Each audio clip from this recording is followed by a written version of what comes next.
To play someone for a fool means finding their deepest insecurities and manipulating them. You make them believe they hold all the power, when in reality, they are completely at your mercy. This story begins in 2018 in the bustling, densely packed residential district of Imbaba, located in Giza, Egypt. A local man named Hussein lived here with his wife, Rasha, and their 3 young children. Hussein was a prosperous merchant, manufacturing genuine leather bags. Because his success was well known throughout the neighborhood, his wealth made him a very obvious target. At 10:30 in the morning, the quiet routine of Hussein's apartment building was broken by piercing screams. Neighbors rushed out into the tightly packed hallways to find Rasha outside her door, hysterical and calling for help. Detectives initially viewed this through a familiar lens. A visibly wealthy local merchant living in a dense, easily accessible residential building presents the exact conditions investigators typically associate with a standard, tragic robbery gone wrong. Rasha recounted a terrifying morning. She told police that at 9:30 a.m., she answered a knock at the door, only for 3 masked men to aggressively force their way inside. The scene seemed to back up every word she said. The apartment was completely ransacked. Valuables, including £55,000, gold, and electronics, were gone. Rasha herself bore deep red marks on her wrists from being bound, and her face showed clear signs of a struggle. But the real tragedy was in the adjacent bedroom. When Rasha finally managed to free herself, she found Hussein dead on the floor, wrapped in duct tape and bound hand and foot. In criminology, investigators look for friction points. This timeline graphic shows how a friction point functions. It is the exact moment where the physical evidence of a crime scene begins to diverge from a survivor's calculated narrative. Detectives know that taking a survivor's story at face value is a fatal investigative flaw. To find the truth, the physical evidence must be the only objective narrator in the room. This schematic of the building entrance shows the first major anomaly. Detectives pulled street CCTV footage from the morning of the attack.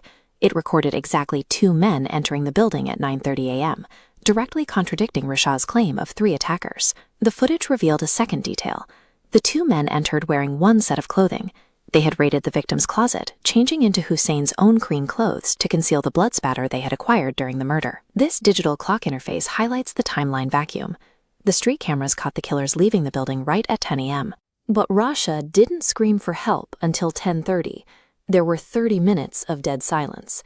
Rasha waited 30 minutes after the killers left before calling for help, providing a calculated buffer window to ensure the murderers could navigate the crowded Giza streets and vanish before the police were alerted. Then came a physical impossibility. A door was kicked in, a house was ransacked, and a man was murdered in his own bedroom.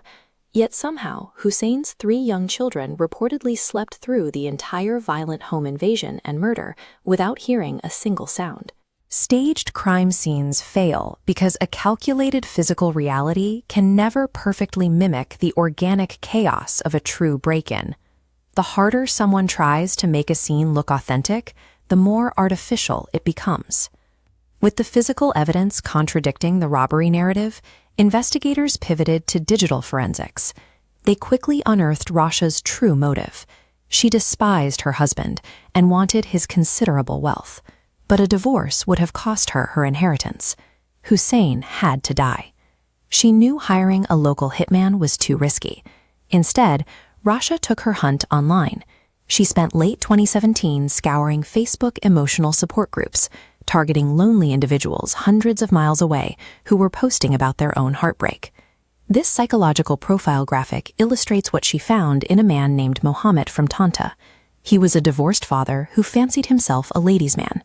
Rasha identified his deep arrogance and his need to feel validated as a strong savior. In a 90-minute phone call, Rasha tested his reactions by playing a neglected, unloved wife. She confirmed he was arrogant enough to believe he was the smarter man, yet blind enough to do her dirtiest work for her. Mohammed agreed to the murder, hiring a cheap accomplice named Karim for just £1,500. They traveled from Tanta to Giza, walking right through the apartment door that Rasha had intentionally left unlocked for them. Digital platforms have enabled an entirely new category of proxy crime.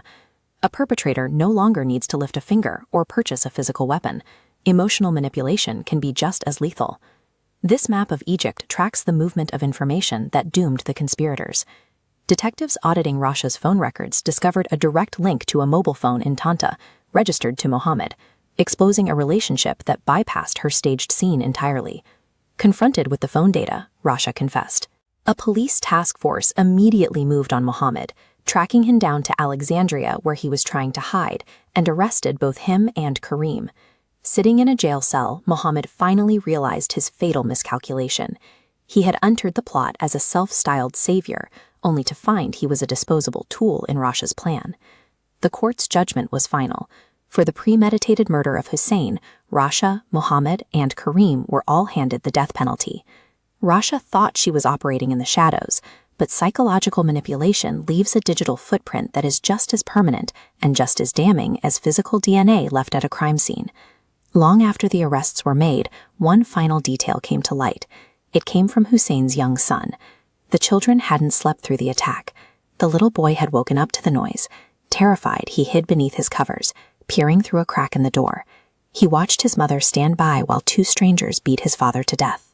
Rasha's reliance on her ability to manipulate others so heavily blinded her to the most obvious witnesses to the crime.